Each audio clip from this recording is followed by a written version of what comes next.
Donc, passons à mon autre Storm Host que je kiffe bien. C'est les Tempest Lords. On approche de la fin.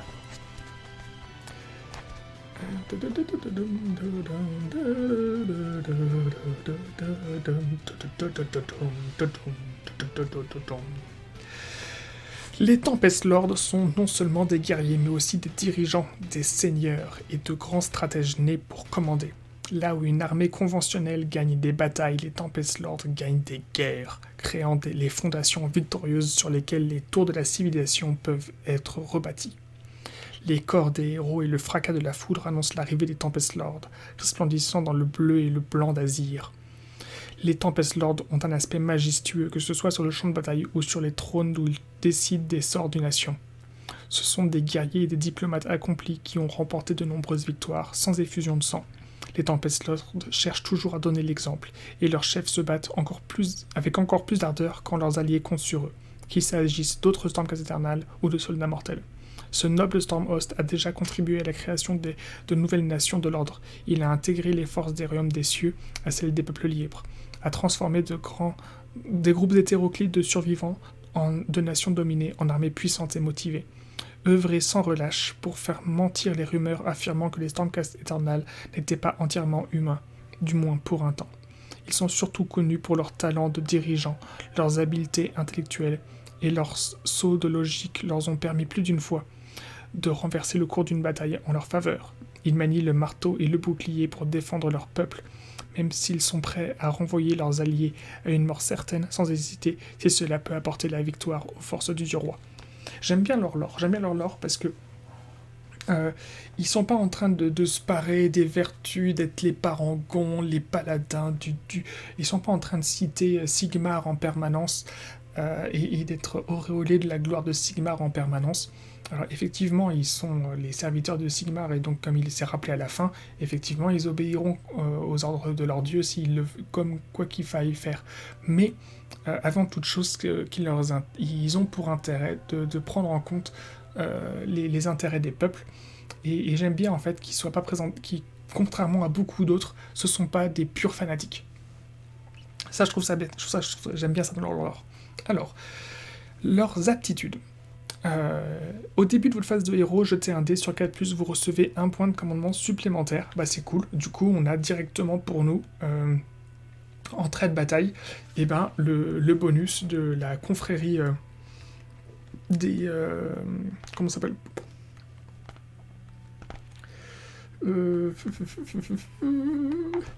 les seigneurs de l'orage, c'est ça. Alors ça fait beaucoup trop rire, parce que la Seigneur de l'Orage, c'est tout en français, et en dessous, on tourne la confrérie de Thunderhead et Force Hammerstrike. Ils sont même pas foutus de... Autant faire du franglais partout à ce moment-là. Mais non, là on a Seigneur de l'Orage. Ah, Game Workshop. Du coup, ça c'est déjà, on a un trait de commandement que je salue. L'aptitude de commandement. Vous pouvez utiliser cette aptitude au début de la phase de combat. Si c'est le cas, choisissez une unité à Mise Tempest Lord, entièrement à 9 ou moins d'un héros, ou entièrement à 18 de votre général. Vous pouvez relancer les jets de blessure de 1 des attaques effectuées par cette unité jusqu'à votre prochaine phase des héros.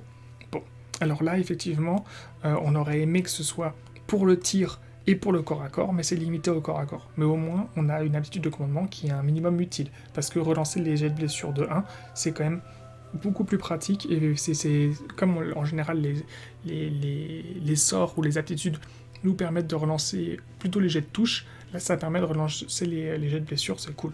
Bon, on a quand même constaté que les options pour relancer les jets de touche ou les jets de blessure étaient quand même multiples chez les Stormcast éternels. Bon bah là on a une option pour relancer les 1 pour blesser. Trait de commandement. Ajoutez 1 au jet de blessure des attaques effectuées par les armes de mêlée de ce général, tant qu'il se trouve à 6 ou moins de n'importe quelle autre unité Tempest Lord ennemi. Bon, en général, on va jamais balader notre général tout seul, donc on peut être assuré que si jamais il doit être corps à corps, il aura un petit bonus de 1 pour toucher. Pas de souci. Même si on fera pas en sorte de le mettre au corps à corps. Artefact de pouvoir, Aume du Patricien.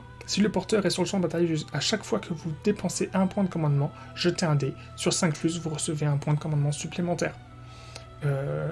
En gros, sur une partie à 5 tours, vous pouvez être à peu près sûr que vous allez récupérer... Si vous dépensez un point de commandement par tour, vous pouvez être sûr qu'à chaque fois, vous allez en récupérer 2. Moi quand je joue Tempest Lord, très souvent, quand je joue Tempest Lord, je dépense en moyenne 2 points de commandement par tour,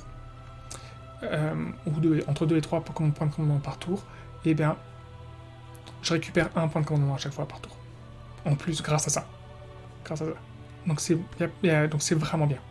C'est-à-dire qu'en fait, sur 3 points de commandement, en fait, j'en ai récupéré 1. C'est vraiment cool.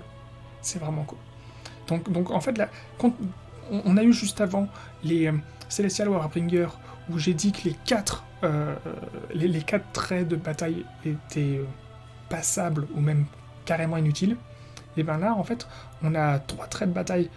On en a 2 qui sont vraiment bien, les 2 qui concernent les aptitudes de commandement. On en a un qui est correct, celui qui permet de relancer les 1 pour blesser. Et on en a un qui est un peu passable, parce que, effectivement, on souhaite pas spécialement mettre notre général au corps à corps, mais s'il le doit, il pourra toujours relancer, il aura toujours un bonus pour blesser.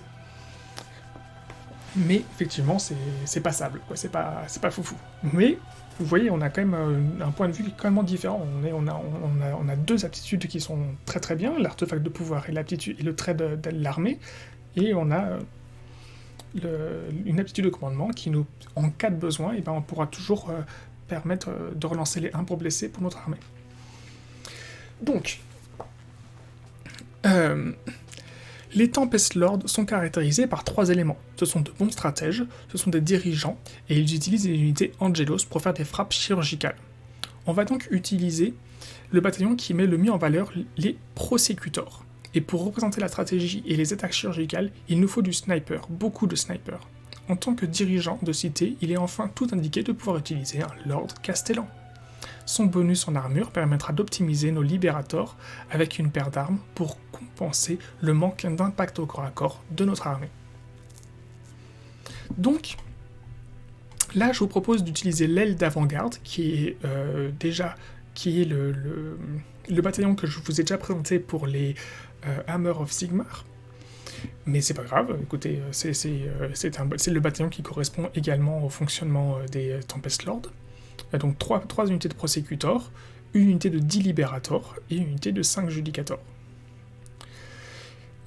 Et ensuite, on va aller utiliser enfin notre premier bataillon issu des Vanguard, et qui est donc le conclave d'avant-garde Justicar, qui nous permet de jouer du coup nos fameux snipers.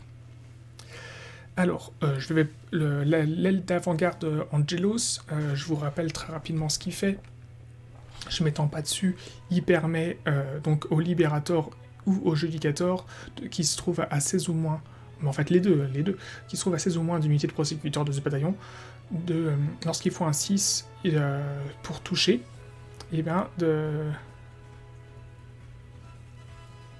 jet de touche non modifié de 6, ajouter 1 à la caractéristique de dégâts de l'attaque. Voilà, donc d'ailleurs c'est pour ça que j'ai mis les Libérators avec une paire de marteaux, parce que comme ça, on optimise. On optimise comme exactement dans la même circonstance qu'on avait fait pour la Hammer of Sigmar. Ce que je vous ai expliqué pour la Hammer of Sigmar, où on a optimisé l'unité de Liberator, là, pareil, on optimise notre unité de Liberator. Et parce qu'on a besoin d'un petit peu d'impact au corps à corps. Mais ce qui nous intéresse là cette fois-ci, c'est le conclave d'avant-garde Justicar. Donc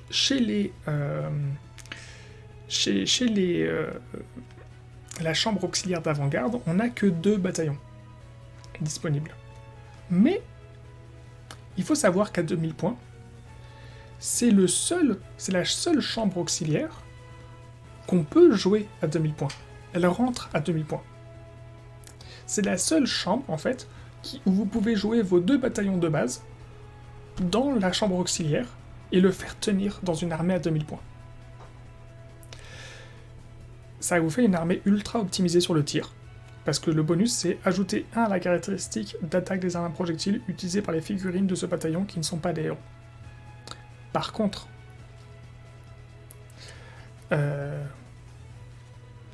si vous tombez sur une armée qui fait beaucoup de magie, vous allez en prendre plein la tête. Donc dans l'état actuel, en fait, c'est pas très jouable. C'est possible, vous pouvez le faire, mais c'est pas... Clairement, c'est pas viable. Et puis en plus, c'est que ça vous force à prendre les compositions de bataillons au format où vous avez le moins d'unités possible pour pouvoir faire tout rentrer. Et du coup, en plus, c'est pas optimisé. Mais c'est drôle de savoir que c'est possible. Bon, plus sérieusement. Conclave d'avant-garde Justicar. Qu'est-ce que ça fait que le conclave d'avant-garde Justicar? Il vous faut 3 unités de Vanguard Raptor. Donc les Vanguard Raptor, ce sont les troupes de tir des Vanguard, donc soit ceux qui sont équipés de les Raptors Long Strike, soit les Raptors Hurricane. Donc les Long Strike, ce sont les snipers, les Hurricanes, ce sont ceux que j'ai qualifiés de sulfateuses. Et il vous faut 3 unités d'Aether Wings, donc les Piu Piu, les fameuses meilleures unités tanking du jeu selon Pride. Même si personnellement, je n'ai toujours pas compris comment ça se jouait. Vous pouvez relancer les jets de touche de 1 des attaques effectuées par les armes à projectiles des unités de Vanguard Raptor de ce bataillon, si la cible de ces attaques est une unité ennemie se trouvant à 18 ou moins de n'importe quelle unité d'Aether Wing de ce même bataillon. Bah écoutez, c'est quand même plutôt pas mal. Je vais pas dire de bêtises, mais il me semble que les Vanguard Raptor, ils blessent sur du 2. Hein, je vais vérifier ça tout de suite.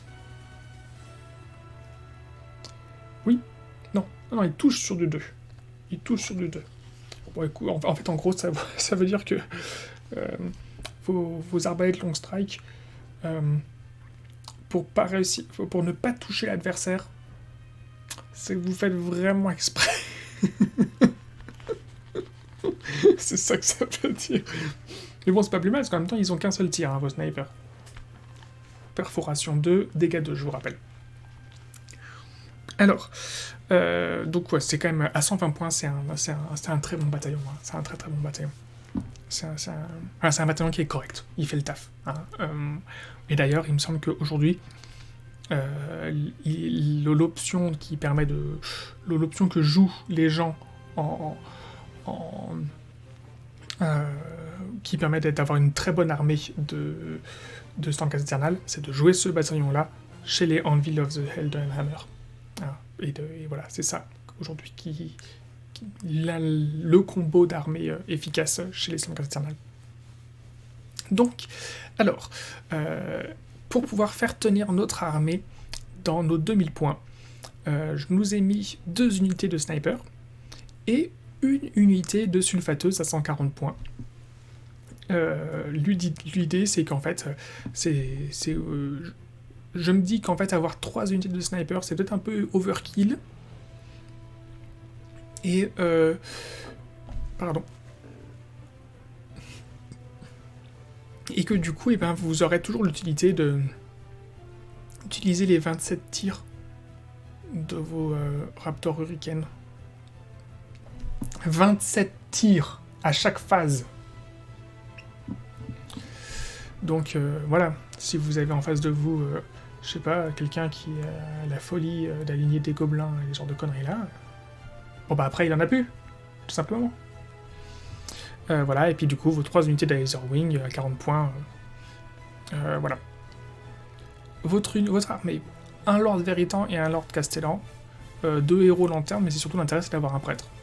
Hein, d'avoir un prêtre, et surtout d'avoir un prêtre anti-magie, parce que sinon vous n'aurez qu'un Knight Incantator pour vous protéger de la magie. Donc, même malgré son parchemin de dissipation, c'est toujours pratique. Et bien sûr, là, il n'y a pas le choix, c'est tout indiqué, il vous faut un Knight Venator, le héros des snipers. Hein, pas le choix. Et bien sûr, il a tout, voilà, c'est son rôle. S'il y a une armée dans laquelle il faut qu'il soit, c'est ici, le héros sniper. Et enfin, là, ici, je les ai mis là parce qu'il n'y avait pas la place de les mettre ailleurs, mais on a notre 3e unité de ligne, 5 petits libérators, qui rentrent à 90 points pile pour rentrer dans nos 2000 points. Donc voilà, parce qu'ici, on n'a que 2 lignes hein, dans notre aile d'avant-garde. Et du coup, voilà, on arrive pile à faire rentrer nos petits 90 points pour avoir notre 3e unité de ligne. Ça nous fait quand même 51 figurines sur la table. hein, ce qui est supérieur aux 40 figurines qu'on a vues dans les armées précédentes. On a quand même 10 figurines de plus que chez les autres. Et là, on a quand même un total de touches qui devient intéressant. 152 tirs, enfin 152 touches et 193 dégâts potentiels. Donc bien sûr, hein, c'est du potentiel maximum à chaque fois que je vous mets. Hein. Et pour un total de 111 points de vie. On a passé la barre des 100 points de vie. Donc là, avec les Tempest Lord, on a enfin une configuration d'armée beaucoup plus, avec plus d'envergure que ce qu'on avait avant. Vous avez vu 51 figurines, 47 troupes et 4 unités. Mais bon, on est quand même sur de la small unit. Hein. On a eu plein de troupes, mais c'est que de la small unit. Alors, armée en 7 poses, malheureusement. On a 1, 2, 3, 4, 5, 6, 7. 7 poses.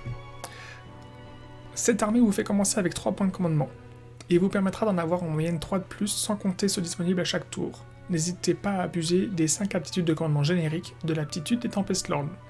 Cette armée demande de bien identifier les cibles stratégiques de l'adversaire. Votre objectif est de tuer 2 héros à 5 points de vie par tour. Vous pouvez penser que vous avez une grosse armée, mais ce ne sont que des toutes petites unités, qui prises indépendamment sont très fragiles. Vous allez devoir mettre en place un jeu de chat et de la souris avec votre adversaire. Utilisez les Aetherwing et les Prosecutors pour cela. Pour le placement, mettez les 10 Liberators et les 3 Hurricanes en réserve. La frappe en profondeur n'est pas un déplacement et ne nuira pas au potentiel du tir des Hurricanes. Utilisez-les pour nettoyer les unités faibles, mais trop peuplées qui vont gêner votre accès aux héros ennemis. Si vous avez un doute sur le combo bâton de focalisation et chaîne d'éclair, hein, c'est ce que j'ai mis sur votre Knight Venator, comme le même combo que je vous ai présenté pour les Celestial Warbringer, d'accord ? Alors optez pour l'objet Parchemin de l'Orage et le sort Lame Céleste qui vous permettra de booster vos 10 Libérators, comme on l'avait vu pour les... ça va avoir en fait le même effet que le sort Bénédiction des Armes. En fait, vous allez pouvoir accompagner le sort Bénédiction des Armes du Lord Veritan, d'accord ? Ah oui, mais non, si vous faites ça, changez la prière du Lord Veritan par Lumière Céleste. Cela aidera les Raptors Hurricanes. Voilà. Voilà. Et du coup, comme on a 2 objets magiques disponibles, donc on a le Home de Patricien, qui est pour le Lord Castellan, le bâton de focalisation, qui est pour le Knight Venator, et cette fois-ci, eh bien, ce n'est pas une seconde option alternative, mais je vous ai mis la pierre de chance sur le Knight Venator, sur votre sniper, pour vous assurer de réussir votre flèche astrologienne.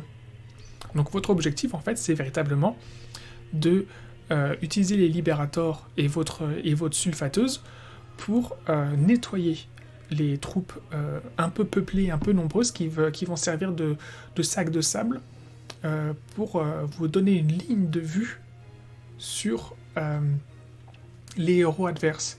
Et même si vous avez un -1 pour toucher les héros adverses, vous vous en foutez. Grâce au Aetherwing et le fait qu'il touche déjà sur du 2+, ben vous toucherez toujours sur du 2+, et vous pouvez relancer vos petits 1 pour toucher, et tout ça, avec vos Raptors, le Long Strike et vos Snipers. Donc vous allez focus ces héros à 5 points de vie, et les atomiser. Et pareil avec votre héros Sniper, vous allez focus ces héros à 5 points de vie, et les atomiser. Et vous allez en fait faire perdre tous ces petits pions au sein de l'armée adverse qui offrent toute la synergie à l'armée adverse. Contre une armée de Slave to Darkness, voulut tomber son seigneur à pied et son sorcier à pied, et ben, c'est voulu pourrisser sa stratégie. Et puis, ne parlons même pas de si vous faites ça pour les nains. Donc voilà, c'est le fonctionnement de cette unité, de cette armée, c'est de faire tomber la cohésion stratégique de l'adversaire en lui focusant ses héros, et pour ça, il faut bien sûr réussir à accéder aux héros. Voici le fonctionnement de cette armée. Donc c'est difficile, c'est difficile. Il est 23h40, allez, on va faire en sorte de finir pour minuit, et d'arriver sur la dernière armée, qui sont les Astral Templars.